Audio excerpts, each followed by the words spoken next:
She clearly didn't want to take the revolution any further. And that meant that anything which survived from the old world in 1552 carried on. Cathedrals carried on. Choral music in cathedrals. Pipe organs, all preserved in her church. And Cranmer's liturgy, which is really quite elaborate for a Protestant liturgy. These are some of the things which make Anglicanism different from other Protestantisms.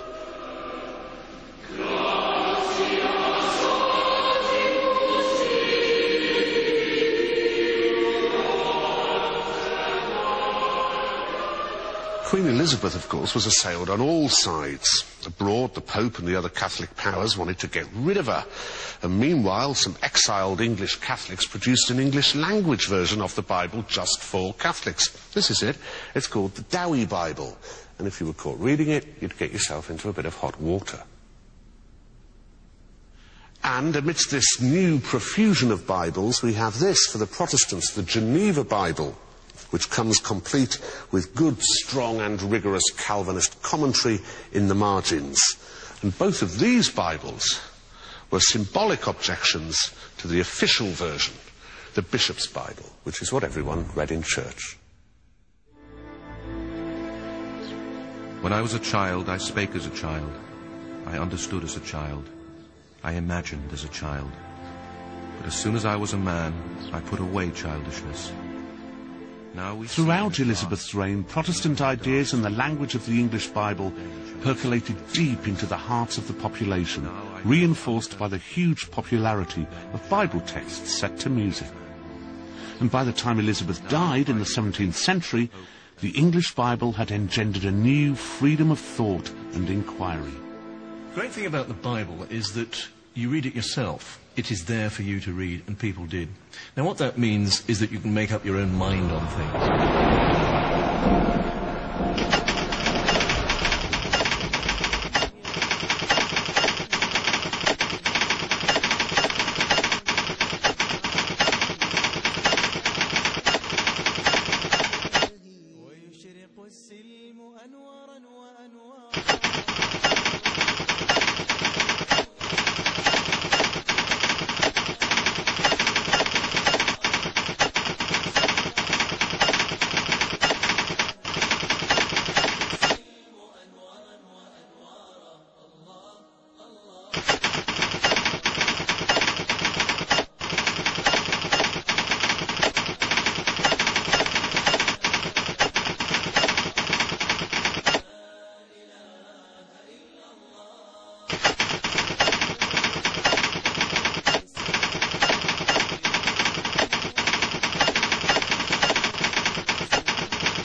And one of the peculiar, precious features of 17th century England was that people did make up their own minds.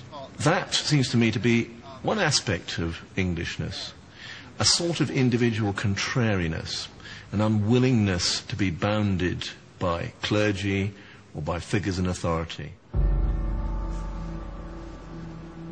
For some enthusiasts or Puritans, Elizabeth's compromised church was not enough. They wanted root and branch reform and an end to bishops. When Elizabeth was succeeded by her cousin, King James of Scotland, the Puritans were delighted, for the Scots had already destroyed the power of their bishops. They thought their time had come. King James was more than merely a competent king. He was an extremely shrewd and wily politician, and he believed this issue could be resolved. He dragged the bishops and the Puritans right here to Hampton Court and convened a great conference during which he thought that peace would break out, there would be concord, and harmony would spread throughout his kingdom. As you might imagine, bishops took this rather badly.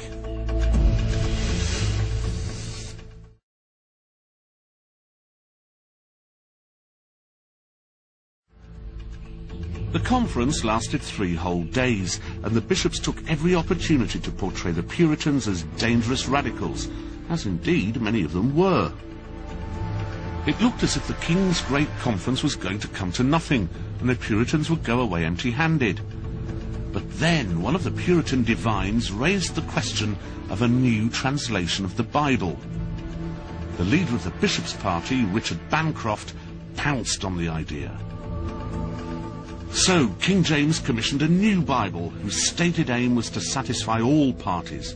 It even draws on the Catholic Dowie Bible, but the vast majority of the text which emerged was Tyndale's work.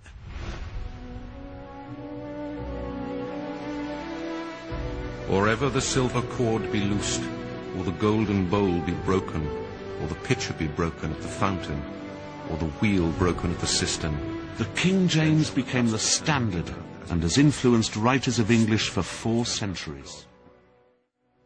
Right at the start of things, it's sort of hot-wired into our national life. And in the process of being hot-wired into our national life, it's part of our poetic life as well, because that's where that belongs. Clearly there are poems through the centuries which partake of that, either in the sense that they want to borrow its resonances.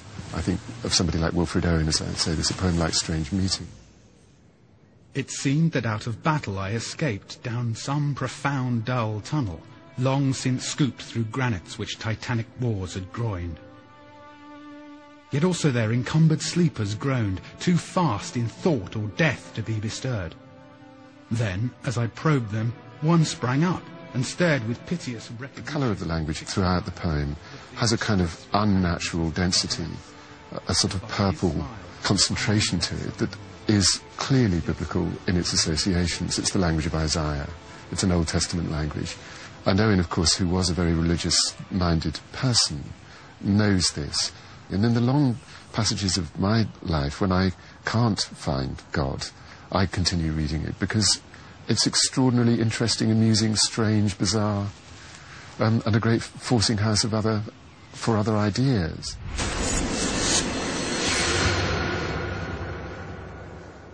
Astonishingly, the King James Bible turned out to be acceptable to everyone. It had achieved its primary aim. Remember, Wycliffe's desire was that the Word of God should be available to every Englishman in his own language. And here it was. But as to how the Bible should be interpreted, well, the bitterness, the division, the rancour, and the violence was to get worse and worse. The English took to war amongst themselves, a civil war between Crown and Parliament, partly over religious practice. Parliament won, led by Oliver Cromwell, a Puritan descendant of Cranmer's political protector. The English civil wars are a set of text swappings between royalists and parliamentarians. You might say that the parliamentarians had the better texts. And King Charles might not have died if Oliver Cromwell did not think that he was the man of blood to be found in the Bible. That's at least how Cromwell could justify to himself this monstrous act of killing the king. But putting him on trial for his crimes against the people. And what's at the centre of that? That biblical image of the man of blood. But 20 years of bitter conflict resulted only in exhaustion on both sides. When King Charles II was restored to the throne, religious toleration became part of the law of the land. As a result, in England, from now on, the Bible ceased to be a contentious issue. The Bible wars were over.